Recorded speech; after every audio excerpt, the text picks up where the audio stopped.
BFM TV face à face. Apolline de Malherbe.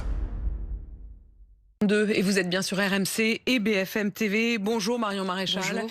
Merci d'être dans ce studio pour répondre à mes questions. Vous êtes députée européenne, vous êtes présidente d'Identité et Liberté. Alors vous aviez été élue avec Éric Zemmour, le mouvement d'Éric Zemmour, dont vous avez ensuite été exclu 3 jours après l'élection. Vous êtes aujourd'hui, vous le dites, soutien de Marine Le Pen. Pas sûr qu'elle-même vous accueille tellement plus, mais on y reviendra. Je voudrais parler avec vous, bien sûr, de la violence chez les jeunes après ce drame à Nogent. Mais d'abord, 3e nuit d'émeutes en Irlande du Nord, où ce sont des émeutes racistes, anti-immigrés qui ont éclaté depuis 3 jours. Depuis que lundi, 2 jeunes de 14 ans ont été inculqués pour avoir agressé sexuellement une jeune fille. On ne connaît pas officiellement leur nationalité, mais puisque dans le procès, c'est un interprète roumain qui a dû être entre eux et les juges, eh bien c'est la communauté roumaine qui est aujourd'hui prise pour cible d'une manière extrêmement violente. Vous condamnez ces émeutes ? De toute façon, évidemment, toute forme de violence, et quel qu'en soit le motif, est condamnable. Maintenant, je vais vous dire, je n'en suis pas surprise, malheureusement. Et c'est l'une des raisons, d'ailleurs, de mon engagement politique. Parce que je sais, et l'histoire nous l'apprend assez bien, et même les exemples étrangers nous le démontrent assez bien, que les sociétés multiculturelles, multiethniques, malheureusement, bien souvent, sont multiconflictuelles.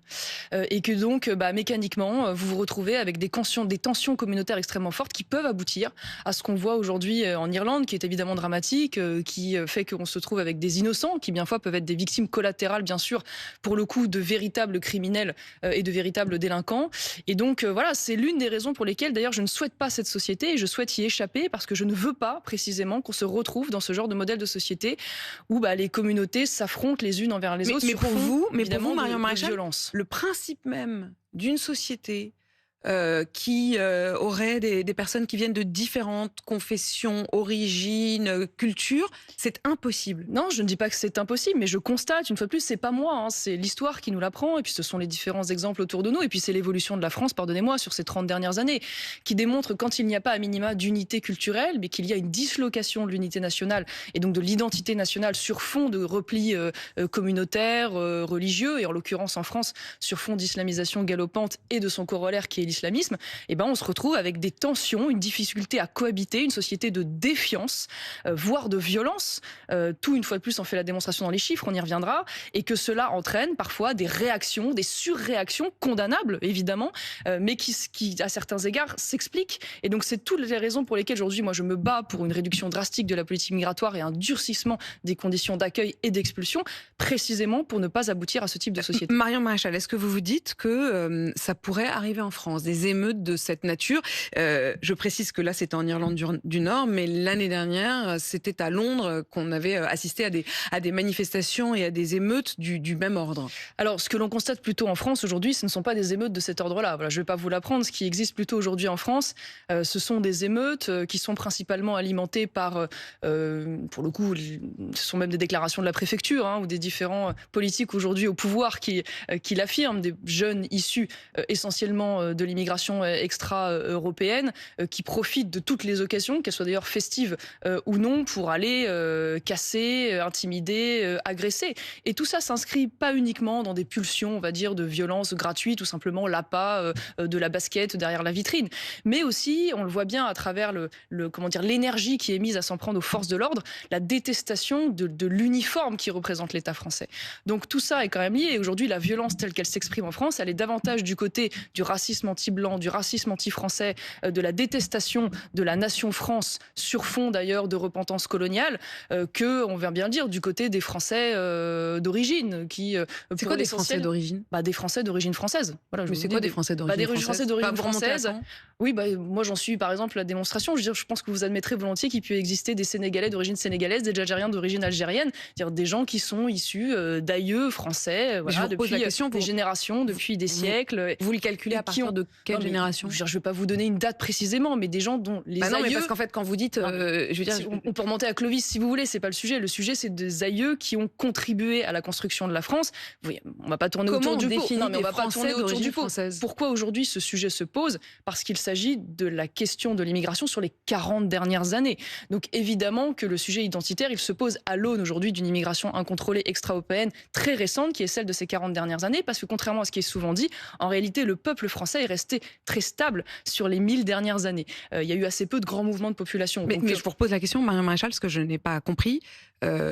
Comment vous définissez un Français d'origine française? Madame de Malherbe, je veux dire, je trouve ça extraordinaire qu'en France, on puisse pas dire qu'on est un Français d'origine française. Je ne dis pas ça, je dis... C'est pas très compliqué à comprendre. Je dis à combien... Moi, j'ai des grands-parents étrangers. Est-ce qu'à partir de combien de grands-parents étrangers vous considérez qu'on n'est plus d'origine française? Vous savez qu'aujourd'hui, c'est assez simple de pouvoir dire si vos grands-parents, par exemple, sont issus depuis des générations de côté paternel de la Normandie, comme c'est mon cas, et de la Bretagne côté français, et qui ont contribué, quand on a des grands-parents qui sont sur les monuments aux morts, je veux dire, on sait qu'on fait partie de cette France qui a quand même contribué, évidemment, parfois en se mettant sa vie à la pointe de l'épée, à construire la France. Donc, je veux dire, c'est une notion qui apparaît assez élémentaire, pour beaucoup de Français, et qui aujourd'hui résonne à l'aune précisément de la fabrication, industrielle de Français de papier, c'est-à-dire des gens qui ont la carte d'identité française, mais qui fondamentalement ne se sentent pas français, n'ont pas adopté les mœurs françaises, et voire même détestent la France. Je veux dire, ça saute aux yeux de tout le monde que c'est un vrai sujet de société. Marion Maréchal, Marine Le Pen elle-même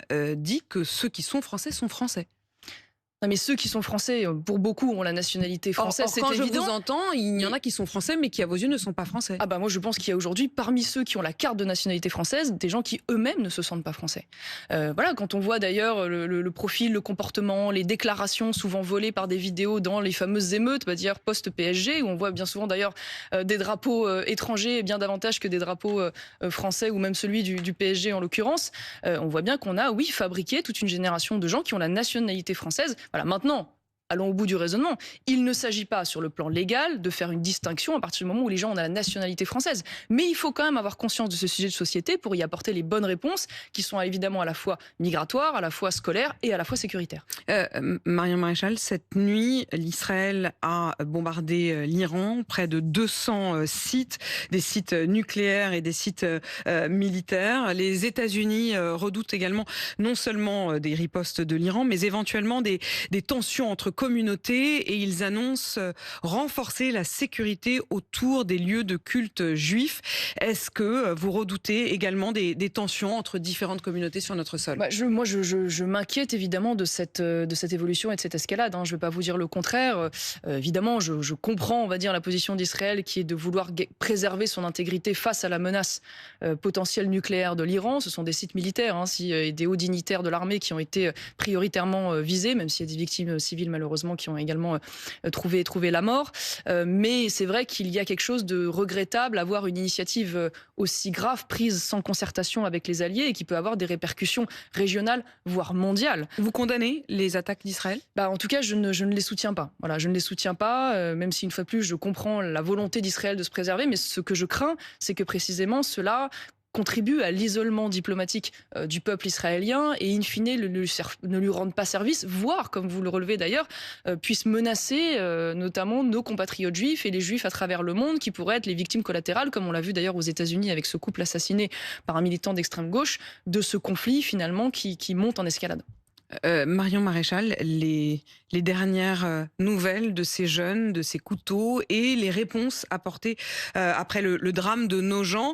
Il y a la question des portiques, il y a la question de l'interdiction des couteaux, il y a la question désormais de l'interdiction non seulement des réseaux sociaux, mais même peut-être des portables, des smartphones pour les moins de 15 ans. Ça vous fait souffler, ça me fait sourire, lever les yeux. Ça me fait honte en fait. Quand j'entends aujourd'hui nos dirigeants s'adonner à un flot de mots, de commentaires, de propositions, mais plus débiles les unes que les autres, parce que donc on va interdire les couteaux aux moins de 15 ans. Puis qu'est-ce qu'on fait des fourchettes, qu'est-ce qu'on fait des cutters, qu'est-ce qu'on fait des tournevis? Est-ce que demain on interdit l'accès aux cuisines aux moins de 15 ans? On nous explique qu'on va mettre des portiques devant les écoles, mais je rappelle quand même, pardonnez-moi, que en l'occurrence dans l'affaire Nogent, et suite au meurtre de ce jeune homme commis sur une enseignante, pas une enseignante, mais une surveillante, eh bien cela est advenu à la suite d'une fouille qui a été réalisée par les gendarmes. Et c'est parce que le jeune a vu cette fouille qu'il est sorti finalement de la file et qu'il est allé commettre ce meurtre. Donc je pense qu'il y a une diversion, voilà, pour ne pas voir le vrai problème. C'est-à-dire qu'on va s'attacher aux outils, en oubliant que, en l'occurrence, c'est pas le couteau qui est le coupable, mais c'est la personne qui est derrière. Donc concentrons-nous sur la personne, le délinquant et le criminel. En n'oubliant pas que l'ultra-sécurisation matérielle ne règle pas tous les problèmes. Regardez par exemple les commissariats qui sont avec des portiques, qui sont avec des vidéosurveillances, ça n'empêche pas les attaques au mortier. Et quand quelqu'un est déterminé à attaquer, il attaque. Que nous n'aurions pas fait contre l'attaque et le geste de ce jeune homme de 14 ans à Nogent. J'y reviens parce que d'ailleurs ça dépasse ce seul cas. C'est d'ailleurs la mère d'Elias vous l'a dit sur votre plateau, ce sont des faits de société. C'est-à-dire que nous sommes face à une faillite de notre chaîne pénale, à une faillite de l'autorité de l'État. Donc il ne sert à rien d'arriver avec des petites mesures de sécurisation ponctuelles. Il faut interroger aujourd'hui le dysfonctionnement majeur de notre justice. Et donc on doit poser la question d'une politique. Aujourd'hui, le résultat à la fois, me semble-t-il, culturel de 68 et de 81, sur le fait aujourd'hui, par exemple en France, 40% des condamnés à de la prison ferme ne vont jamais derrière les barreaux. C'est 4 condamnés sur 10. Nous sommes les champions européens aujourd'hui des peines alternatives. Et quand bien même quelqu'un irait-il finalement en prison, il n'effectue en moyenne que 66% de la peine qui a été prononcée. Et là, je vous parle de ceux qui effectivement ont pu aller au bout. Mais à cela, le ministre de la Justice lui-même, qui fait le même constat que vous, était à mon micro hier matin, Gérald Darmanin. Il propose une révolution pénale où on inverse totalement la logique, où précisément on aille en prison dès le premier fait et qu'on y aille vraiment. Oui, mais je trouve ça génial d'avoir Gérald Darmanin qui est au gouvernement depuis 7 ans et qui maintenant a des idées formidable tous les jours. Moi, j'interroge le fait qu'aujourd'hui, on nous a expliqué depuis longtemps, et à juste titre d'ailleurs, qu'il manque 20 000 places de prison dans notre pays pour être ne serait-ce qu'à la moyenne européenne. Il y a depuis 5 ans, depuis 7 ans maintenant, 15 000 places de prison promises. Nous en avons réalisé à peine 5 000. Ça devrait être l'urgence, l'obsession nationale. Toute l'énergie du gouvernement devrait être tournée prioritairement vers une obtention de résultats sur ce sujet. On peut bien sûr interroger aujourd'hui, par exemple, l'excuse de minorité, c'est-à-dire faire en sorte que la majorité pénale soit abaissée à 16 ans. On pourrait interroger les aménagements de peine, et notamment l'existence d'un juge d'application des peines, qui est une singularité française. C'est précisément ce que propose le ministre de la Justice. C'est formidable qu'il se réveille maintenant sur un diagnostic qui a été fait depuis longtemps. Mais une fois de plus, n'arrêtons de parler toute la journée des réseaux sociaux et des jeux vidéo. Pardonnez-moi, je finis juste là-dessus. Les réseaux sociaux et les jeux vidéo, c'est un phénomène, vous me l'accorderez, qui touche toute la jeunesse occidentale. Oui. Et pour autant, on constate que les faits de violence, puisque on a raison en tant que parents d'avoir peur pour nos enfants, ils grandissent dans le pays le plus violent d'Europe. Ça n'est pas un phénomène qui frappe de manière égalitaire, si je peux dire, l'ensemble des pays européens. Donc on voit bien qu'en se concentrant sur les réseaux sociaux, jeux vidéo, on passe à côté de l'essentiel. Mais est-ce qu'on les interdit ou est-ce qu'on les interdit pas ?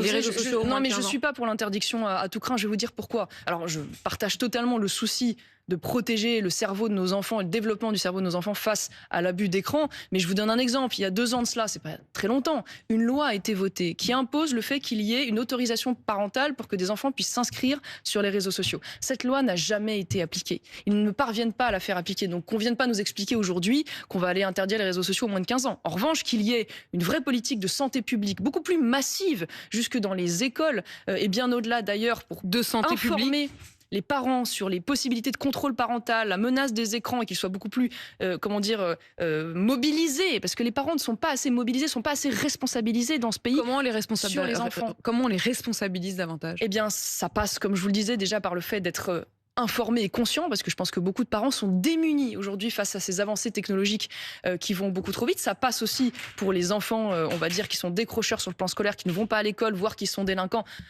par le fait d'une privation totale, partielle, temporaire ou durable des aides sociales, puisqu'une fois de plus, les parents doivent répondre des actes de leurs enfants.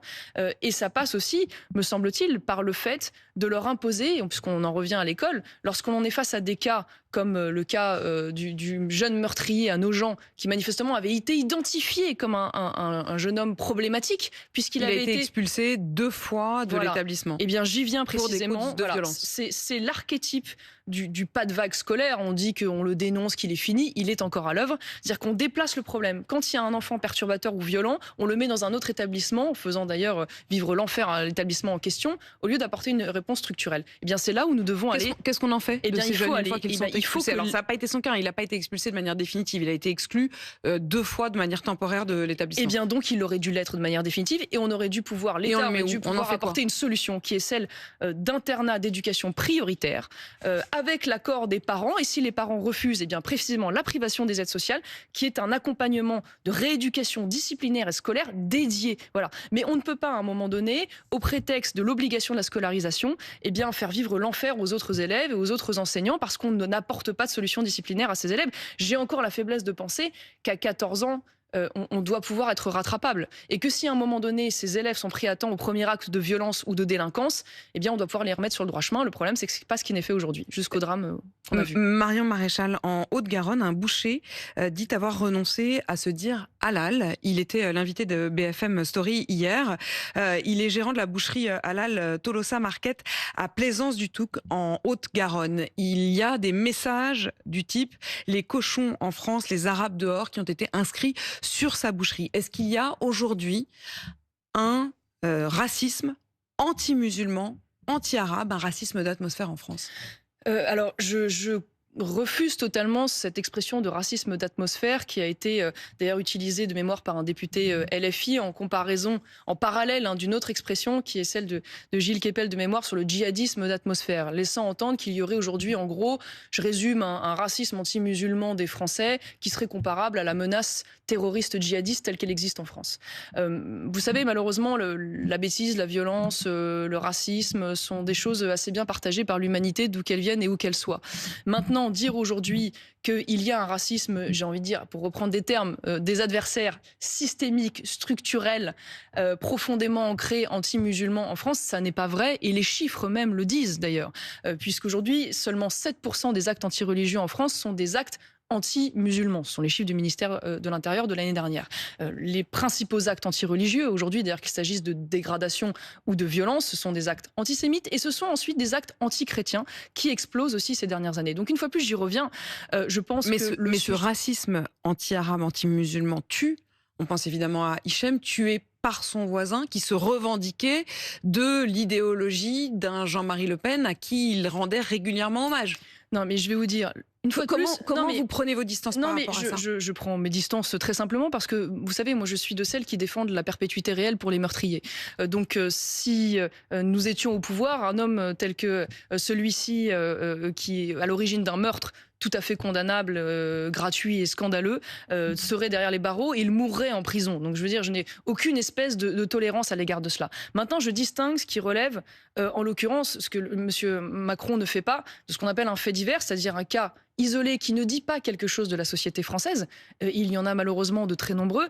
Et ce qu'on appelle des faits de société, c'est dont parle la mère d'Elias qui a été tuée, c'est-à-dire aujourd'hui, qu'est-ce qui fait qu'il y a manifestement une violence endémique et gratuite? Eh bien, je vous le dis, principalement, elle vient aujourd'hui d'une population d'origine étrangère, dans laquelle d'ailleurs les étrangers sont surreprésentés, les personnes de nationalité étrangère sont surreprésentées dans tous les actes de délinquance et dans les crimes. Ça, c'est un fait également attesté sur le plan, on va dire, des chiffres, et qui s'exprime aujourd'hui bien souvent aussi à travers une haine anti-française et anti-blanche, qui est la seule, pardonnez-moi, parce que tous les racismes sont toujours condamnés, sauf le racisme anti-français, qui est toujours le racisme qui est nié, qui est minimisé, voire qui n'est pas pris en compte. Dixit, vous vous en souvenez évidemment, le meurtre de Thomas à Crépol. Est-il systématique? C'est-à-dire que ce qui définit le racisme, aux yeux en tout cas des scientifiques et de la littérature scientifique sur ces questions-là, c'est le côté systématique. Est-ce que vous estimez qu'aujourd'hui, il y a une systématisation du racisme anti-blanc? Ça, c'est l'explication qui en est donnée par l'extrême gauche. Voilà, moi j'ai débattu, vous avez face à Madame Panot pendant les élections européennes.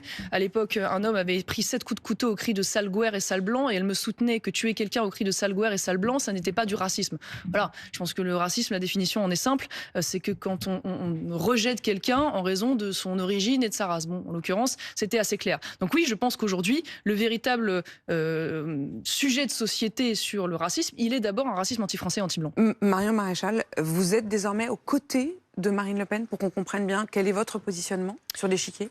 Je suis aujourd'hui à la tête, vous l'avez dit, d'Identité Liberté, parti allié du Rassemblement National et de l'UDR d'Éric Ciotti. J'ai 3 députés à l'Assemblée nationale qui siègent de manière apparentée au groupe RN. Je suis dans le groupe ECR de Giorgia Meloni au Parlement européen et je siège, aux côtés, là encore, du groupe du Rassemblement National. Et je traite de bonnes relations de travail d'ailleurs également avec les LR de François-Xavier Bellamy. Vous aimeriez créer une sorte de trait d'union entre les LR de François-Xavier Bellamy et le RN de Marine Le Pen? Je vais vous le dire, c'est de fait déjà ce qui se passe. Nous construisons régulièrement des majorités alternatives à droite qui permettent, par exemple, en ce moment, de détricoter le fameux pacte vert qui nuit à nos agriculteurs et à notre économie.